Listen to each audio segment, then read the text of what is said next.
va tranquillement s'installer pour une recette en live du chef pâtissier, chef de la création à la maison d'Aloyau, qui est champion de France du dessert 2014, date à laquelle il est rentré chez Daloyau, comme vous pouvez le lire dans le journal du pâtissier de ce mois-ci, où à chaque fois on va voir un chef, et puis on prend ses vitrines.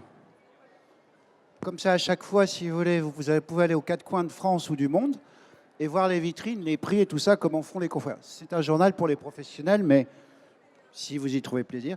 Donc, dans ce numéro-là, on a le Georges V avec une bombe, Maxime Frédéric. Vous voyez là, cette fleur de vacherin, il y a 60 pétales en meringue. Imaginez quand une table de 6 personnes en commande 6. Son équipe doit faire ça, 60 pétales. Et puis on va faire un tour aussi à Lorient avec Jérôme Le Teuf. Et on va faire un tour à Londres avec le sketch. Et puis dedans, vous avez un spécial recette gâteau de voyage pour la saison. Mais revenons à notre grand chef. Voilà. Je vais lui laisser parce que le journal du pâtissier qui existe depuis 40 ans pour les chefs, c'est un peu comme quand un footballeur a un article dans l'équipe. C'est un peu le jour de sa vie professionnelle. C'est vrai. Même si ce qui compte d'abord, c'est qu'il soit champion de France. Pas vrai, chef? Non, mais c'est toujours un plaisir d'être dans un magazine comme ça qu'on lit depuis tout jeune. Oui, et que Michalak lisait quand il était en apprentissage et il disait « Je ferai une recette dedans ». Bah, il a fait, c'est vrai. Ben, vous aussi, chef. Alors, qu'est-ce qui va se passer là? Donc en fait, c'était le but de montrer un peu qu'on peut s'inspirer des choses qu'on goûte. Donc nous, on a un entremets fruits rouges Sakura à la carte en ce moment dans les différentes boutiques. Et le but, c'était de le refaire aujourd'hui un peu plus simplement en version tarte. C'est lui là? C'est exactement lui. Alors, c'est lui. C'est lui, il est en vente libre, hein, profitez. Tant que le sucre est en vente libre, ça va peut-être pas durer. Et donc le but, c'était de vous le montrer en version un peu plus simplifiée, en version tarte. Voilà. Donc le chef va vous le proposer en version tarte. Est-ce qu'il y a une difficulté particulière sur laquelle il faut vraiment faire attention? Non, je vais essayer de donner des petites astuces, tour de main à chaque fois pour que ça soit le plus facile possible. Est-ce qu'il y a une étape, faut faire attention à un truc particulier pour que la recette soit vraiment réussie? Respecter la recette. Ah. Alors voilà, les chefs respectent la recette. Donc on fait pas de claquettes, on fait la recette telle qu'elle est écrite. On essaie que ce soit simple et bon. Et vous l'avez la recette écrite? La recette, oui. Alors, je ne sais pas si elle passe, sinon je la mettrai sur les réseaux sociaux, sur le mien et sur celui d'Aloyau, pour la récupérer plus facilement. Votre réseau social, c'est Jérémy Delval tout accroché? C'est ça. Et sur d'Aloyau Paris. On fera en sorte qu'elle se retrouve facilement. D'accord, c'est bon, je peux vous le laisser. Vous allez... ne me molestez pas. Hein. C'est un bon chef, c'est un super chef, c'est un super mec. Et c'est un champion de France, alors hein. À vous de jouer. Jérémy Delval est pour vous, rien que pour vous, mesdames et messieurs. Merci Franck.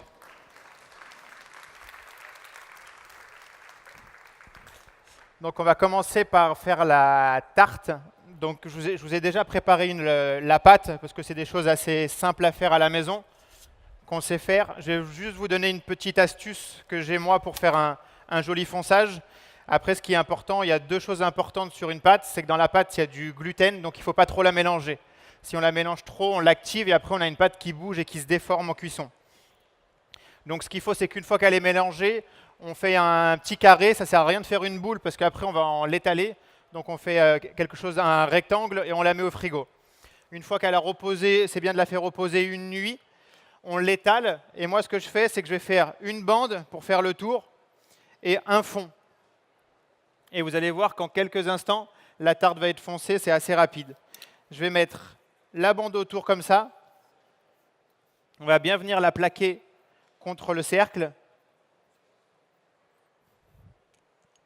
Et un petit couteau, your knife. Et on va venir la couper pile à la taille. Et une fois qu'elle sera coupée, merci. Ce que je fais, c'est que je la coupe un tout petit peu plus et au moins après, je vais venir dedans bien l'enfoncer. Et donc là, une fois que j'ai fait ça, j'ai mon fond à la bonne taille. Je viens le mettre dedans. ce qu'on peut faire, c'est un tout petit peu humecter le bord de la tarte avec un petit pinceau et juste un peu d'eau pour que ça colle bien. Et là, après, je vais venir juste comme ça légèrement pousser le fond. Et là, ma tarte est foncée. Et vous avez vu, ça m'a pris 2 minutes. Donc c'est juste une bonne mise en place. On étale une belle bande qui soit assez longue pour faire tout le tour, un fond de tarte. Et ça, après, on met au four à 155. Ça sert à rien de cuire très très chaud la pâte, c'est bien de la cuire tout doucement. Et au moins, ça développe des arômes de fruits secs et on a une tarte qui est bien colorée. Et le fait de la cuire tout doucement, on a un fond après qui est bien uniforme et bien coloré.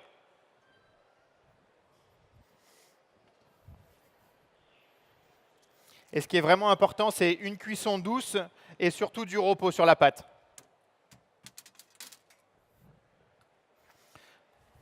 Oui.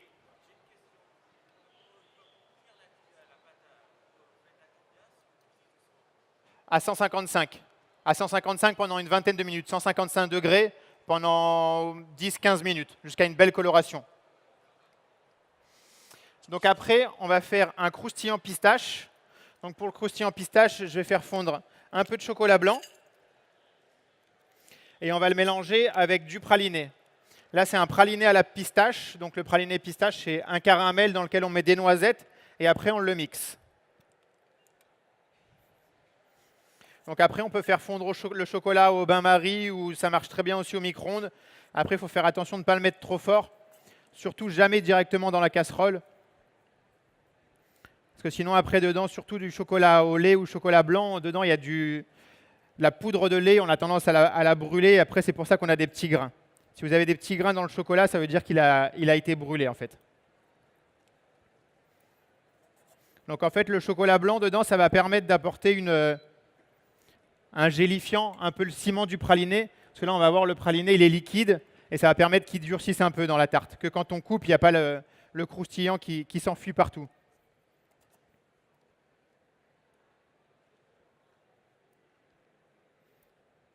Donc ça, on le fait fondre. Après, c'est vraiment une fois qu'il soit fondu, ça ne sert à rien de le faire trop chauffer.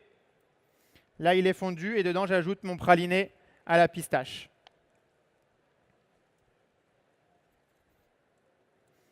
Donc le praliné, comme je vous disais, c'est un sucre. Soit on fait il y a deux façons de faire un praliné, ce qu'on appelle le praliné confiseur. Donc on va faire cuire notre sucre à 121, donc sucre et eau. Et une fois que ce mélange est à 121, on met les pistaches dedans entières et on va mélanger jusqu'à temps que le tout caramélise. Ou sinon, la deuxième façon, on fait un caramel à part. Et une fois que notre sucre est caramel, dedans, on va venir verser nos pistaches hachées, nos pistaches entières ou hachées, et on va laisser refroidir. Une fois que c'est bien froid, on va mixer le tout jusqu'à l'obtention d'une pâte et ça sera du praliné. Donc là, j'ai mon praliné, donc ce qu'on appelle collé, avec un peu de chocolat au lait avec chocolat blanc dedans. On va ajouter, pour apporter un peu de texture, des pistaches hachées. Et avec ces pistaches hachées, la feuillantine. Pareil, ça rapportera un peu de texture du croustillant. La feuillantine, c'est les crêpes gavottes concassées. Ça va permettre d'ajouter un peu plus de croustillant et d'avoir vraiment une base très gourmande.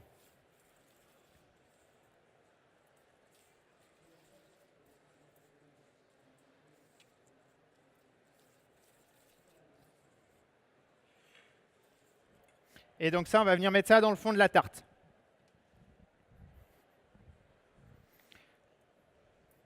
Donc dans le fond de la tarte, il y aura deux choses. Il y aura ce praliné collé, et avec dedans, on va faire après une compotée de fruits rouges. Là, on va garnir environ à la moitié de la tarte pour avoir vraiment une base très très gourmande et qui va apporter de la texture en plus du fond de tarte déjà qui est très croustillant, qui va rapporter de la gourmandise.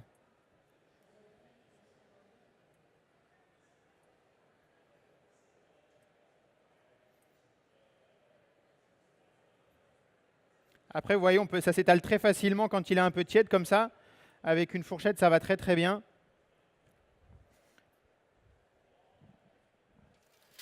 On va même faire les...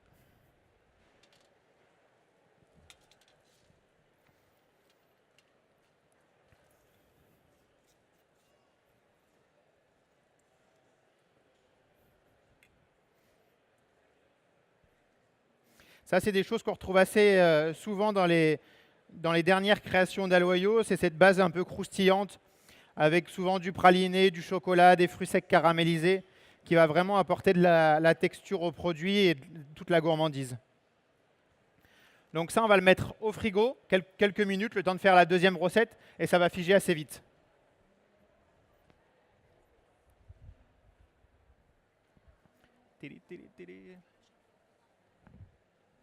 Ouais, sinon on va prendre ça. Hop.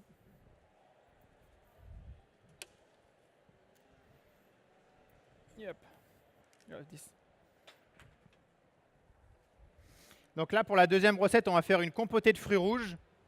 Donc la compotée de fruits rouges, c'est très simple, c'est une purée de fruits qu'on va venir gélifier avec de la pectine. La pectine, c'est un gélifiant naturel. C'est ce qu'on trouve dans les pommes, dans le pépin de pomme ou dans les pépins d'agrumes.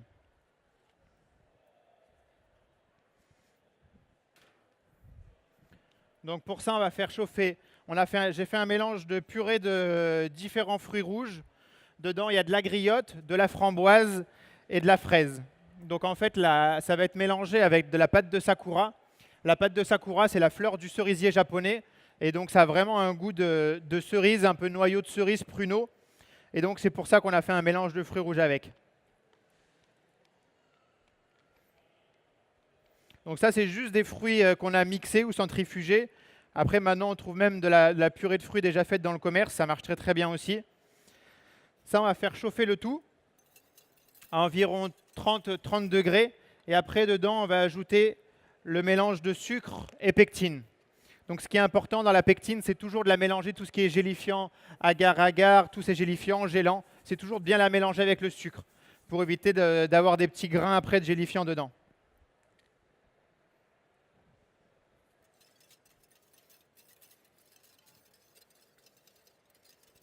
Donc là, on l'a fait légèrement chauffer. Et une fois qu'elle commence à chauffer, on rajoute dedans donc le sucre mélangé à la pectine. Donc ça, c'est vraiment des étapes importantes de bien mélanger le sucre pour éviter d'avoir des morceaux dedans après. Et là, c'est cette pectine, en fait, donc le gélifiant naturel qui va apporter de la texture et on aura cette texture un peu confiture, compotée de fruits, sans ajouter trop de sucre. Aujourd'hui, ça nous tient à cœur aussi à la maison d'avoir des pâtisseries peu sucrées, parce que c'est vrai que ça a tendance à cacher le sucre. Donc après, il ne faut pas confondre le pas de sucre et peu sucré. Je pense que le sucre, c'est comme un peu le sel, on en a besoin, parce que sinon c'est trop fade.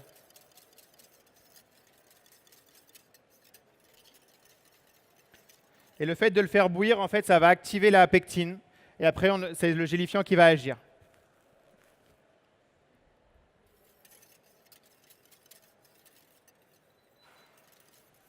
Et une fois que ça aura bouilli, on ajoutera dedans donc la pâte de sakura qui va ajouter du parfum. Et moi, j'aime bien sur les produits, c'est ajouter aussi un peu de jus de citron. Ça apporte un peu de fraîcheur et un peu d'acidulé.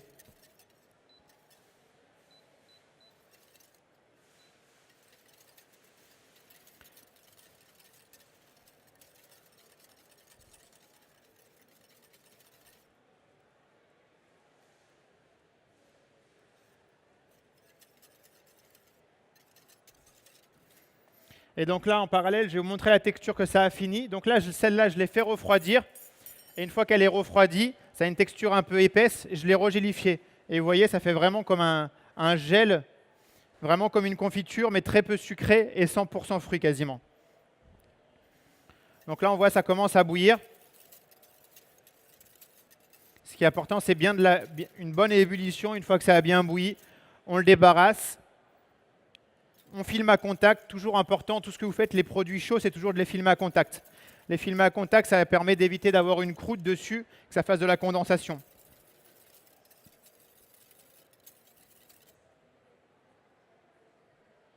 Donc là, on voit, on a une belle ébullition. On va débarrasser. Ça, on peut le faire le matin pour le soir ou faire toutes les préparations la veille et faire le montage le jour J, le jour où vous avez des invités. La tarte, c'est bien qu'elle soit faite dans les derniers instants, c'est quand même meilleur.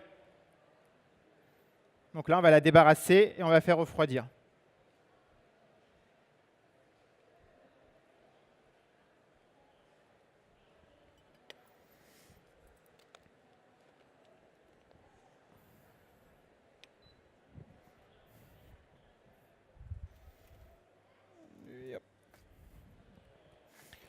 Et on n'a pas mis dedans.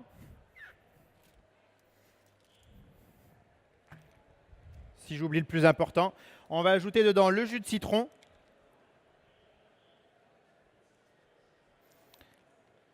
Et la pâte de sakura. Donc la pâte de sakura, c'est vraiment très parfumé. Alors c'est un parfum que vous allez voir tout à l'heure, il y aura des petites dégustations.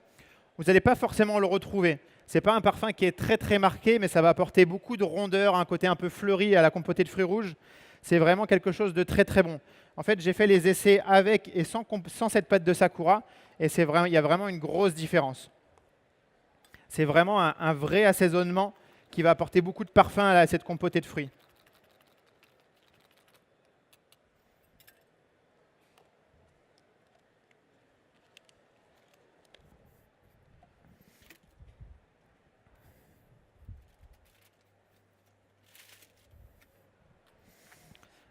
Donc ça, après, on a notre compotée qui est bien refroidie. Et ça, on va la mettre en poche et on va venir la pocher sur le croustillant. Au moins, vous aurez vu toutes les étapes au fur et à mesure.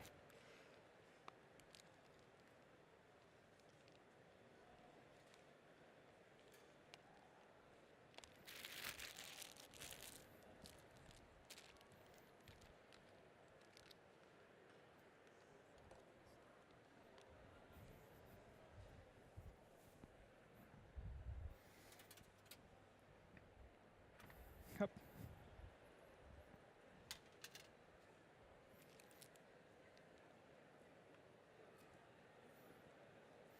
Donc là, j'ai mis environ tout à l'heure sur la tarte, environ la moitié de la hauteur en croustillant pistache. Et là, je vais venir finir avec l'autre moitié jusqu'à la hauteur de compotée fruits rouges sakura. C'est vraiment ce qui va faire l'équilibre entre la pistache, le fruit rouge.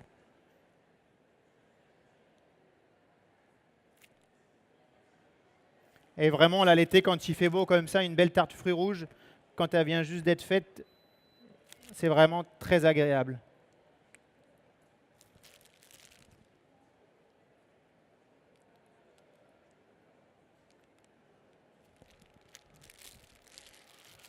Donc là, c'est pareil, on n'hésite pas à être généreux, que ce soit quand même riche en fruits. C'est quand même dans une tarte, ce qui est bon, c'est les fruits aussi. Après, vous verrez, on va faire un beau décor de fruits aussi. Et le but, c'est de vraiment, c'est quasiment à chaque fois, c'est les mêmes éléments qu'on peut retrouver dans l'entremets, comme je vous disais, le fruit rouge sakura qui est dans les boutiques d'Aloyau. Le but, c'était vraiment de vous le montrer en plus simple. Nous, dans la compotée, dedans, on rajoute des fruits aussi, des morceaux de fruits, juste après cuisson pour apporter un peu plus de texture. Et là, c'était d'avoir une version aussi un peu plus simple et plus facile à faire.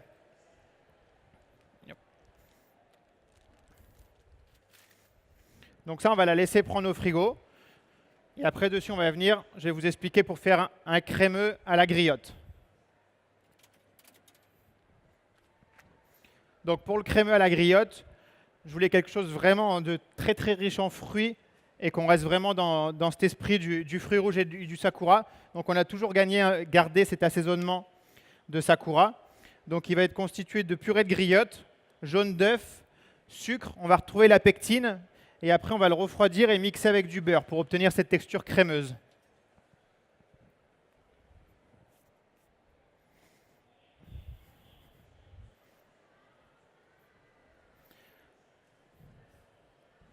Donc là, on va faire chauffer une autre purée de griotte. Donc là, on est vraiment 100% griotte.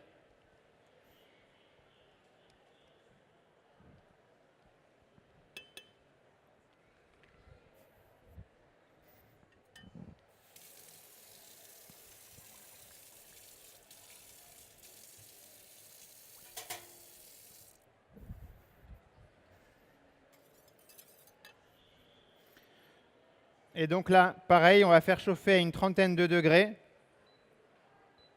pour ajouter dedans le mélange sucre et pectine.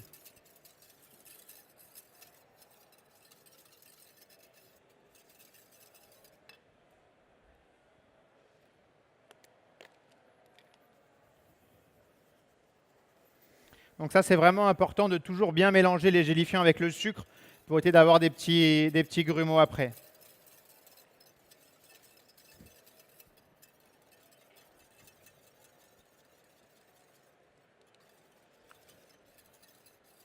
Et là, donc, on va faire, c'est dans le même esprit qu'une crème anglaise, on va avoir les jaunes d'œufs.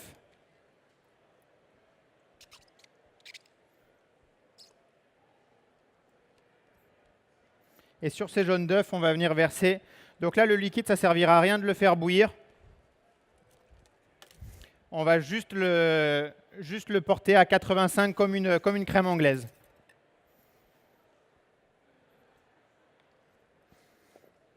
Donc là, on a fait chauffer, il y a la pectine dedans. On verse sur les jaunes d'œufs.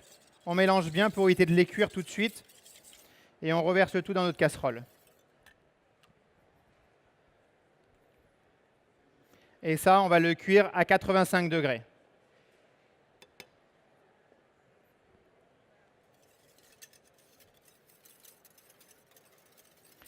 Aujourd'hui, il y a beaucoup de... j'ai oublié mon thermomètre, mais on va le faire un peu à l'œil. C'est important de ne pas le faire à ébullition pour éviter de cuire les jaunes d'œufs et vraiment de garder cette texture plein fruit.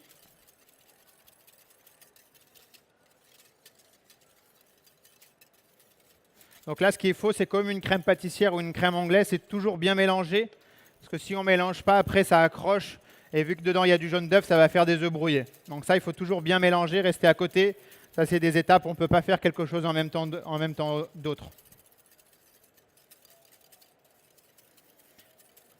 Et donc là, les jaunes d'œufs plus la pectine, c'est ce qui va apporter toute la texture crémeuse. Et on va finir avec du beurre à la fin.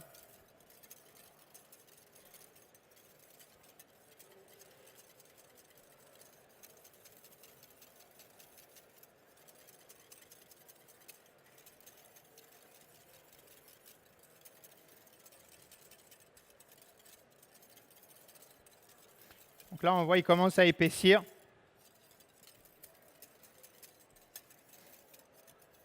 Et là, c'est vraiment important, si vous avez un thermomètre, de bien prendre la température pour bien être sûr d'être à 85 degrés, être sûr que les jaunes soient bien cuits et que la pectine active bien. On va se le faire un peu à l'œil aujourd'hui. Donc là, on va le débarrasser.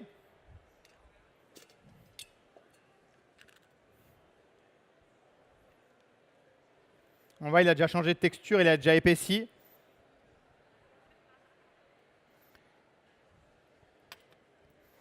Et là, on va ajouter dedans notre pâte de sakura.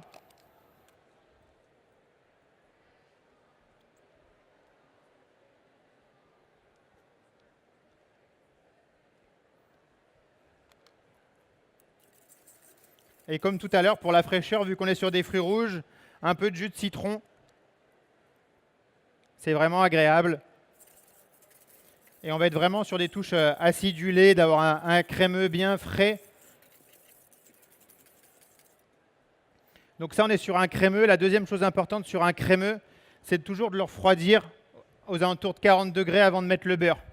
Si on met le beurre trop chaud dedans, en fait, il va fondre et on aura un crémeux qui risque d'être plus dur. Si on le met plus froid, le beurre va mal se mélanger. Donc, un crémeux à 40 degrés et un beurre pommade. Ça, c'est l'idéal pour avoir quelque chose de bien crémeux, une belle texture. Et après, soit on le fait au fouet, mais le mieux, c'est avec un mixeur plongeant, type Magimix ou les choses comme ça, et de bien le mixer, bien homogénéiser. Et après, on peut soit le faire prendre quelques heures au frigo ou le couler dans un moule. Là, moi, j'ai pris un peu d'avance. Je vais vous montrer. On va faire quasiment la même finition que sur l'entremets qu'on fait à la carte. Donc, on l'a fait en...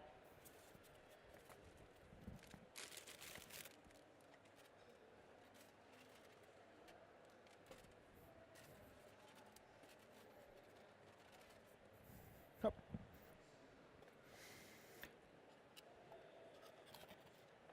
On l'a fait dans une forme de donuts, on va dire. Donc là, il est froid, il est congelé pour qu'on puisse le travailler facilement. Donc je l'ai moulé. Une fois que je l'ai moulé, je l'ai mis quelques heures au congèle pour pouvoir le démouler. Et après ça, on l'a nappé. On le nappe pour qu'il soit bien brillant et qu'il ne croûte pas.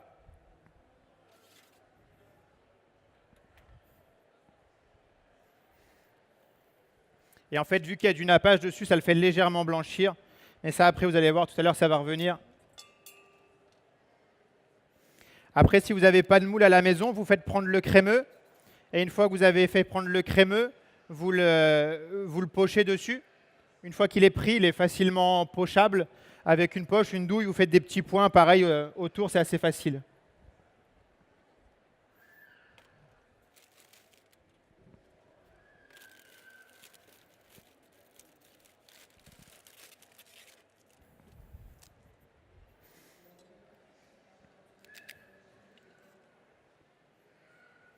Et là, le fait d'avoir mis en fait la compotée dessus, ça va permettre que la compotée elle tienne le crémeux. Si on aurait fait le contraire, si on met la compotée d'abord et après le croustillant, déjà la compotée va remouiller beaucoup plus le fond de tarte et après ça risque d'être embêtant à la découpe. Quand vous allez couper, la compotée va couler partout. C'est vraiment important aussi quand vous réfléchissez de faire un gâteau à la maison, c'est réfléchir aux couches et aux textures. Que toujours la texture la plus dure soit dans le fond du gâteau et pas au-dessus. Sinon, quand on coupe, tout s'affaisse. Ça, c'est des petites choses aussi importantes à bien respecter. Donc ça, pour le crémeux, on pourra le finir, mais on va faire le décor de fruits. Donc le crémeux à 40, un beurre pommade, et on mixe le tout. Donc là, après, c'est sur une tarte donc, à la fruits rouges et sakura. Donc le but, ce que j'aime bien, c'est que dans un produit, quand on le voit déjà à l'œil, on sache plus ou moins les constituants. Donc là, pour le finir, on va le finir avec des cerises, des framboises, et on a fait des petites fleurs de sakura en chocolat.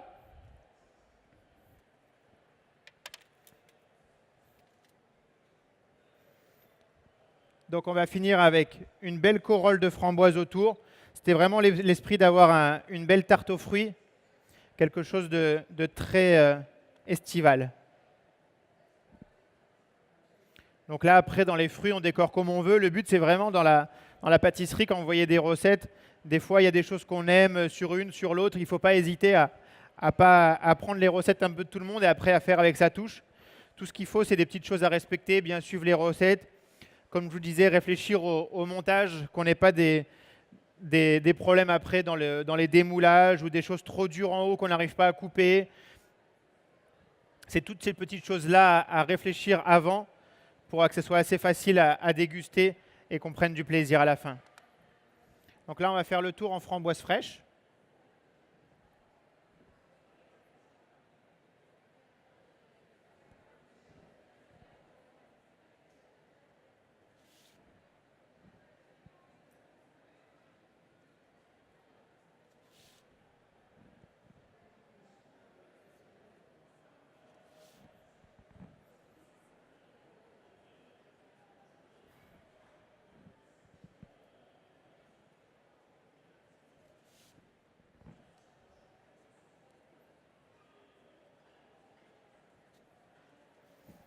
Est-ce que peut-être vous avez des questions en même temps que je finis de les décorer? C'est du nappage neutre. Nappage neutre, c'est des choses qui se trouvent dans le commerce, c'est tout fait. C'est un mélange de sucre en fait, et pectine qui va gélifier. Et c'est ce qu'on utilisait avant dans le temps, qu'on appelait la bricotine. Et en fait, c'est ce qu'on mettait sur les tartes. Et maintenant, il y a la même chose en nappage neutre sans goût. En fait, c'est un mélange de sucre et gélifiant qui va faire briller, qui va éviter que le gâteau croûte dessus en fait. Là, un micro. La pectine, on trouve ça assez facilement dans toutes les pâtisseries spécialisées. J'ai de tout, oui, à ça. Est-ce que vous avez d'autres questions? Oui. La pâte de sakura, c'est un produit japonais, donc je pense qu'on peut trouver ça. Nous, on le fait venir directement d'un fournisseur du Japon, mais je pense que sur Paris, dans les boutiques japonaises, on peut trouver ça aussi assez facilement.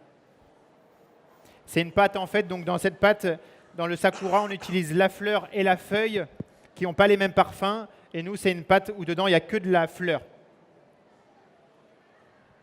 J'ai une question. C'est quel type de pectine? Et ensuite, je pensais que la pectine, il fallait forcément la faire bouillir pour l'activer. Or là, on est resté à 82-85 degrés. Oui, alors c'est de la pectine NH.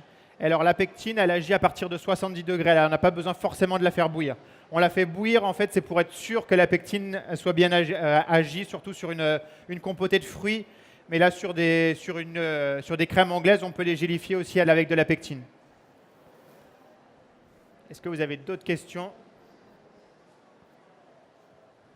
Bonjour, est-ce qu'on peut mettre de l'agar-agar à la place de la pectine ou pas du tout? Alors non, il faut mieux de la pectine parce que l'agar-agar, en fait, ça a une texture qui va être vite très cassante et très dure. Et c'est de la pectine, vu que c'est un gélifiant à base de fruits, on va garder cette texture. Vous l'avez vu sur la compotée, il y avait quasiment une texture de confiture. Ça va vraiment s'approcher le plus proche possible d'une texture naturelle. L'agar-agar, on a quelque chose de très très dur. C'est naturel aussi, c'est une algue, mais qui a vraiment un autre type de gélification. Le agar-agar, est-ce qu'il faut le faire bouillir et où est-ce qu'on peut trouver la feuilletine? Alors la feuilletine, ça se trouve aussi assez facilement. La feuilletine, c'est ça, hein? Oui. La feuilletine, ça se trouve même, je pense, en grande surface. Sinon, c'est des crêpes gavottes, on les prend, on les écrase un peu et ça fait la même chose. Et l'agar-agar, il faut le faire absolument bouillir, par contre. Est-ce que vous avez d'autres questions? Donc là, pour garder l'esprit de la cerise, on a fait un tour en framboise. Et après, on va mettre des quartiers de cerise pour qu'on retrouve bien cette cerise présente, vu que c'est un élément principal du dessert.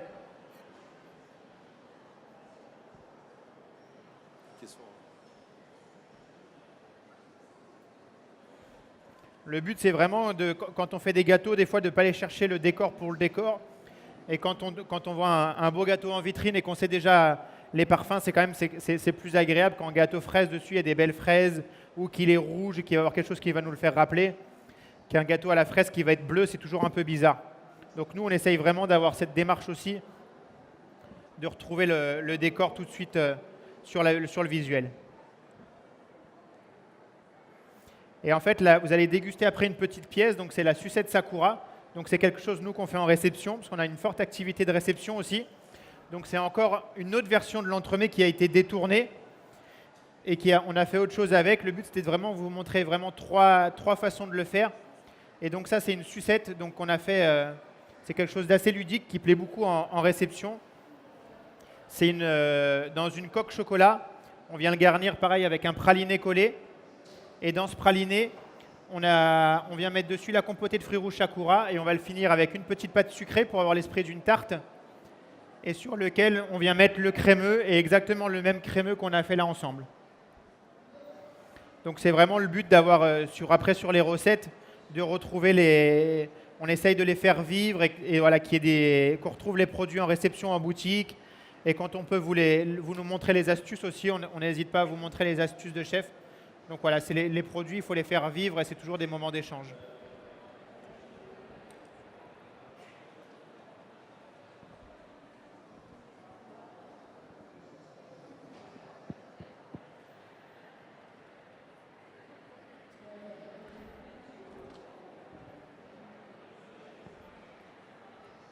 Est-ce que vous avez d'autres questions pendant la finition?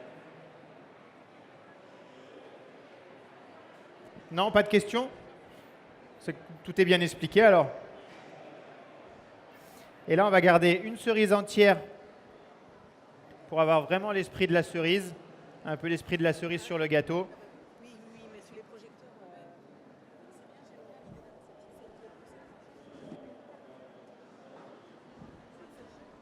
Et on va venir la décorer avec un tout petite pointe de feuilleur sur la queue de la cerise.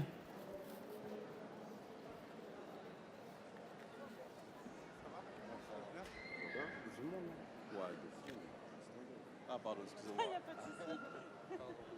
Ouais. En fait, il reste en fait des places assises, ça, nana, mais les gens, ils ne veulent pas. Ils veulent pas. Parce que généralement, ils sont à deux fois. Ouais, voilà, c'est ça. Ils veulent rester au groupe, tout ça. Ouais, ça va le faire quand même. Et après, donc, pour avoir le visuel de la fleur, c'est assez compliqué d'avoir de la fleur de sakura fraîche. Donc on a fait des petites fleurs en chocolat. En fait, il faut aller au commissariat général, je pense. Directement. Ouais. Donc ça, c'est du chocolat blanc qu'on a légèrement coloré rose. Et on va venir les disposer dessus. Donc comment on aura tous les éléments de l'entremets en visuel.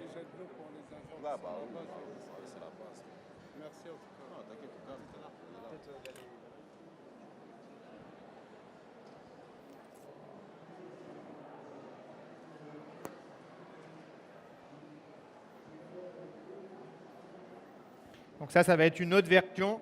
Donc on a tous les éléments dessus. La tarte avec fruits rouges sakura dans le même esprit que donc le fruit de l'entremets. Et donc après, vous allez déguster.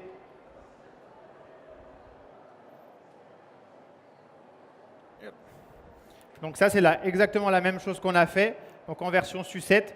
Donc c'est une coque chocolat au lait, donc comme je disais, à la moitié dans le même esprit, garni de compoté de praliné pistache, compoté fruits rouges, un sablé qu'on a légèrement doré, et dessus la crème griotte. Donc ça, c'est une version, la deuxième version. Et la version que Franck vous a montré tout à l'heure à l'écran, c'était l'entremets.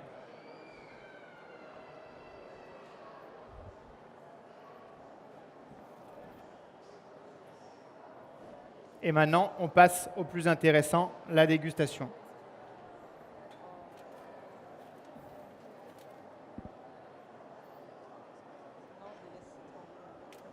Ok. Donc les bâtons sont légèrement collés, n'hésitez pas de les faire un tout petit peu tourner avant de les prendre. Ils s'enlèveront plus facilement. De toute façon, là, il n'y a plus de questions. Là. Je vais mettre là-bas, je vais là-bas. Vas-y, va manger le frérot. Le crémeux à pistache.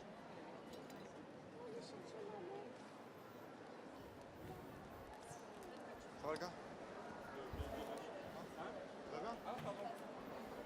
Est-ce que la démonstration vous a plu? Est-ce que vous avez des questions? Est-ce que la démonstration vous a plu déjà?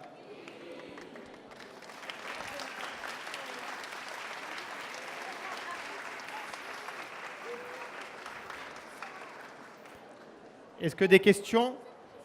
Non? Rien? Tout a bien été expliqué? Eh bien, on fera en sorte de mettre la recette sur les réseaux sociaux, au moins si vous voulez le refaire assez facilement à la maison. Et puis en vous souhaitant une bonne dégustation.